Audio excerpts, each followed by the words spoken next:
बिस्मिल्लाहिर्रहमानिर्रहीम। अस्सलामुअलैकुम प्यारे दोस्तों, आई एम कासिम इस्लामिक दिलचस्प मालूमात चैनल की तरफ से।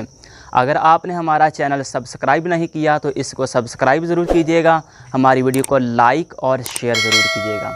प्यारे दोस्तों, आज का हमारा टॉपिक है थोड़ी पर तिल के क्या फ़ायदे हैं, मोहब्बत करने वाले लोगों की और हमदर्द लोगों की क्या पहचान है। प्यारे दोस्तों, मुफ्ती फैज़ अहमद अवैसी साहिब रहमतुल्लाहि तआला अलैह वो लिखते हैं कि अगर तिल थोड़ी पर हो, चाहे लेफ़्ट तरफ हो चाहे राइट तरफ हो, दोनों सूरतों में बहुत ही अच्छी काबिल रश्क शख्सियत की पहचान होती है। ऐसे लोग हमदर्द होते हैं और मोहब्बत करने वाले और फ़याज़ होते हैं।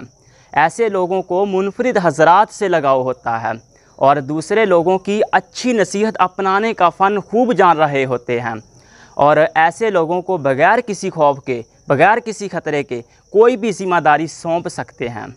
प्यारे दोस्तों, ये थी आज की हमारी वीडियो। पसंद आए तो इसको लाइक और शेयर ज़रूर कीजिएगा।